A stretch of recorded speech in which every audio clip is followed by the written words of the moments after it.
It's always two sides of the thing. So one side is that people working from here providing the services to the other part of the world. For them, it is very important to understand that we need to understand their values. We need to understand how the other people work. And of course, as I said, it's not one way. They also need to learn how we work here as well. And we need to meet halfway.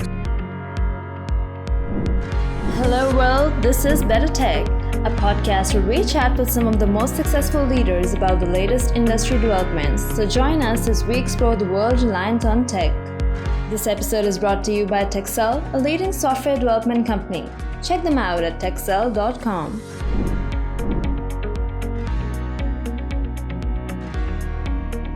Okay, so today we have Zohaib Khan with us. Zohaib is an IT entrepreneur. He's also an IT evangelist, and more than that, he's also someone who is working with us as a CTO of Togee, which is a great technical startup. So welcome, Zohaib. Welcome over here. Thank you very much. In this session with me.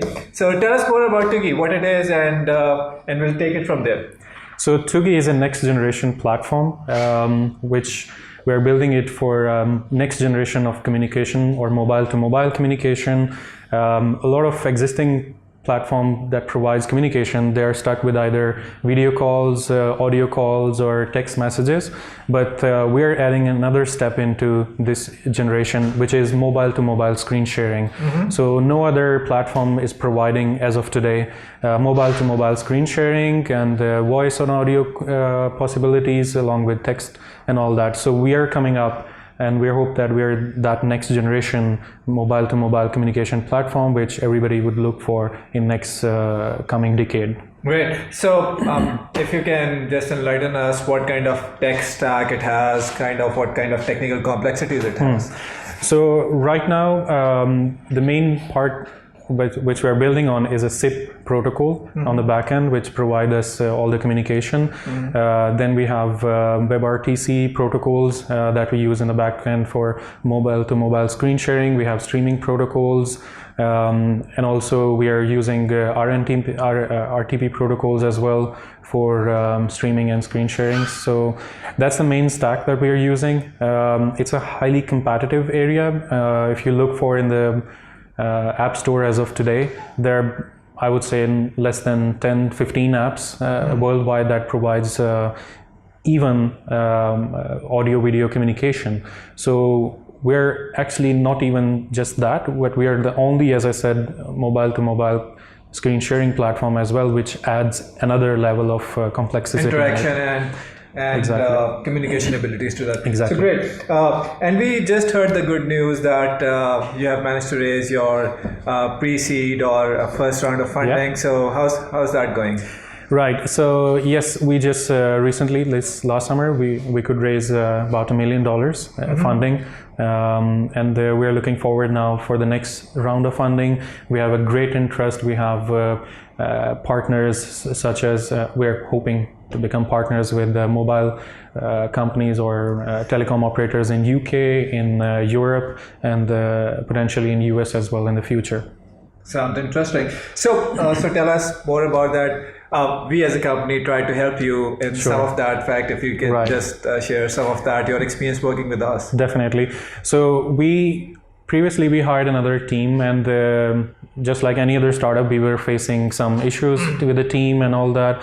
Of course, again, just like another startup, we were facing financial barriers and all that. So we hired different kind of team that worked with us, of course, with their own capacity and whatever we could achieve with them.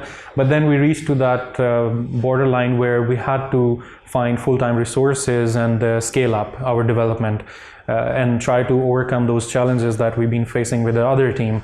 And to overcome those challenges, we tried to mix up the team with Techcell. Your team really helped us in, first of all, I would really appreciate your boys really learned very quickly for all the work that we've been doing for the last 1 year, and not just learn it and then produce results in that, which we didn't expect it, to be very honest. But I very much appreciate your team for that quick learning, and then that I would call it like a hockey stick learning. Although hockey stick is a financial term, but still it was like a really high scale. As I said, we have a very complex product, so to first to learn what we've been doing for last 1 year before starting to work with you, and then secondly to produce results on top of that. And the third, as I said, we have this mobile to mobile screen sharing platform as well, which another kind of challenge as well in its own self. So that really helped us to reach to our MVP, to work with you, collaborate with you, with our own in-house team as well. So we really, we get a lot of benefit working. So is it safe to say that TechCell partly help you achieve that funding goal? Obviously, your own team is involved, so definitely. I mean, it's an all team effort, and you've been part of a team as well. So definitely, it's the all credit goes to the whole team, and you're part of that team. It's really good to know that we have managed to get someone to a stage where they can go out and reach that funding stuff. So from where are you going? Where are you taking Tugi from here? What are the next steps? Where are you going from here? So we have naturally, since we understand that it's a globally scalable product, so our vision is to bring this product on a global scale. That's as an obvious next step for us. But when we say that we want to build a global product, there are so many challenges that comes with it. When we say global product, which means there are so many people who's going to use the product in different ways. There might be different reasons for use. For example, my mother, she didn't know how to use a mobile phone, and I sometimes have to teach her over the video call or things. So how can she use the mobile? But now I was wondering that if we had this product back then, I could really teach her how to use mobile by just pointing her to press this or press that. So we think that this product has the potential to not just be a next communication platform, but also it has a lot of potential to become a next education tool as well. So we have a lot of, we think the possibilities are endless. I say this to some other people as well, that it's just like when Adobe created a Photoshop, they didn't know how creative people will be using this Photoshop. And I think this is the same kind of product where people will be using it for multiple reasons. The same goes for YouTube and others where now, exactly. I mean, these tools have made everyone a content creator, everyone a producer, and so on and so forth. So all that good stuff. And while working in a distributed team, you were in Europe, and the team was over here. Any advice, any lessons that learned that can really help other entrepreneurs in the future? What are the nuances, some of the stuff that one needs to take care while working with a distributed team? Right. So I think a lot of people have different experiences, but I can share what I learned from this. I think one of the important thing, it's actually for both ends. Nothing goes for one-sided. Sure. So it's always two sides of the thing. So one side is that people working from here providing the services to the other part of the world. Mm-hmm. For them, it is very important to understand that we need to understand their values. We need to understand how the other people work. And of course, as I said, it's not one way. They also need to learn how we work here as well. And we need to meet halfway. So we need to find that balance where both of us are comfortable working with each other. So that's the first thing.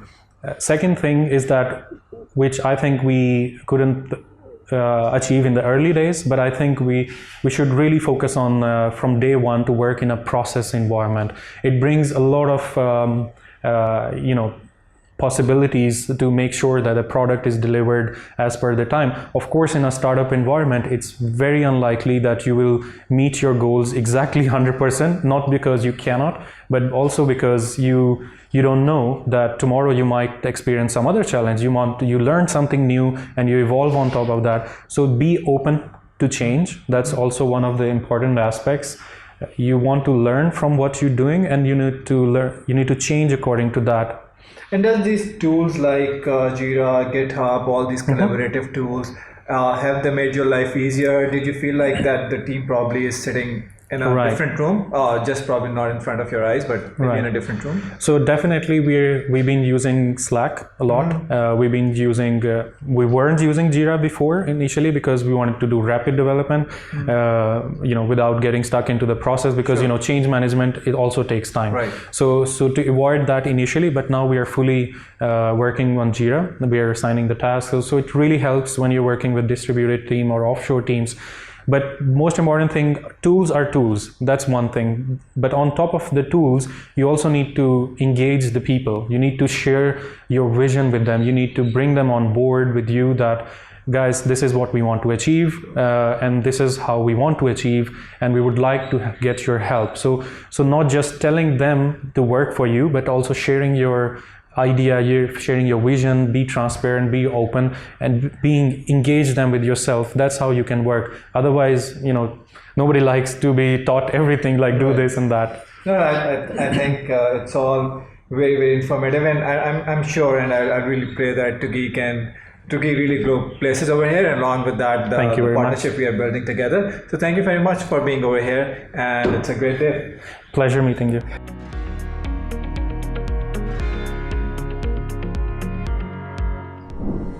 Thanks for listening to this episode by BetterTech. If you enjoyed this podcast, give it a thumbs up and don't forget to share it across your favorite social networking platform. We look forward to bringing you the latest industry news in our next episode. In the meantime, take a look at our other episodes and hit subscribe with the links in the description box below so that you don't miss out on the latest in tech.